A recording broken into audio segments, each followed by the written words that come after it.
Hello everyone, इस video में discuss करेंगे एएमयू का फुल फॉर्म क्या होता है, जीएएम का फुल फॉर्म क्या होता है, जीएमएम का फुल फॉर्म क्या होता है, इन तीनों में डिफरेंस भी क्या है वो भी डिस्कस करेंगे। चलिए स्टार्ट करते हैं। फर्स्ट ऑफ ऑल एएमयू का फुल फॉर्म से।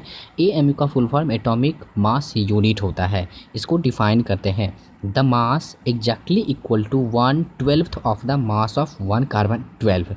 यानी आपको ये समझ में आएगा कि एक एटम ऑफ कार्बन का जो मास होगा उसके 12वें भाग को एएमयू कहा जाएगा, यानी 1 एएमयू कहा जाएगा। इस तरीके से फिर से समझे, मास ऑफ वन कार्बन एटम का मास आप जानते हैं 12 एएमयू होता है, यानी 12 यू होता है।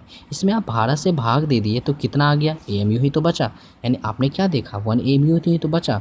तो 1 एएमयू कितने इक्वल है, मास ऑफ वन कार्बन 12 का जो मास होगा वो 12 एएमयू होता है, ये आपको पता है।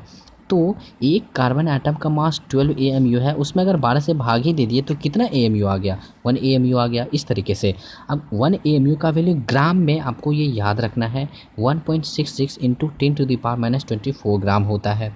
अब इसको हम प्रूफ कर सकते हैं कि एएमयू का जो वैल्यू होगा ग्राम में इतना होगा। वो कैसे, आप अभी आपने डिफाइन किया एटॉमिक मास यूनिट का कि 1 एटॉमिक मास यूनिट जो होगा मास of one carbon atom divided by 12 होगा, यानी 12वां भाग होगा।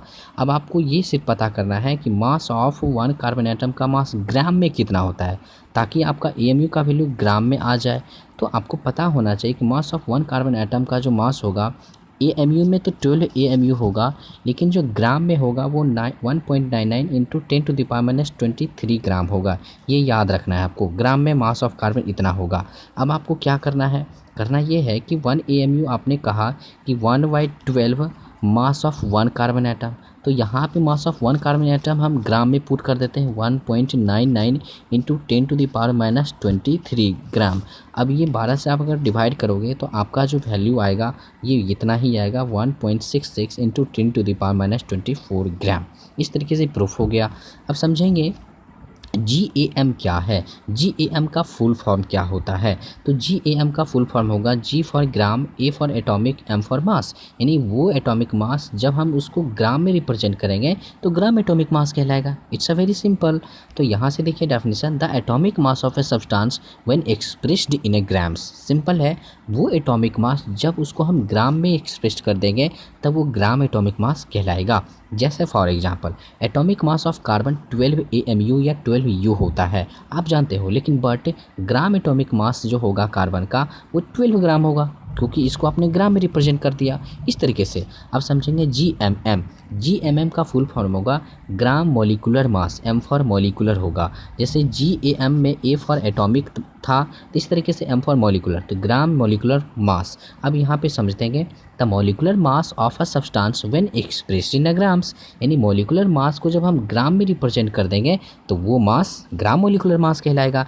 जैसे molecular mass of water 18 MU होता है, यानी 18 यू होता है मॉलिक्यूलर मास। आपको पता है मॉलिक्यूलर मास को यू में ही ट्रीट करते हैं, एटॉमिक मास को यू में ही ट्रीट करते हैं। लेकिन अगर हम ग्राम मॉलिक्यूलर मास को अगर ट्रीट करेंगे जब ग्राम में, तो जाहिर सी बात है क्योंकि ग्राम लग गया है तो ग्राम में ही ट्रीट करेंगे। आई होप कि आपको ये डिफरेंस पता चला होगा, जीएमएम, जीएएम और एएमयू में क्या डिफरेंस है। अगर आपको रियली में अच्छा लगा है तो लाइक कर सकते हैं मेरी वीडियो को, और आपको लग रहा है कि सब्सक्राइब कर लेना चाहिए तो सब्सक्राइब भी कर सकते हैं आप। Thank you so much video देखने के लिए।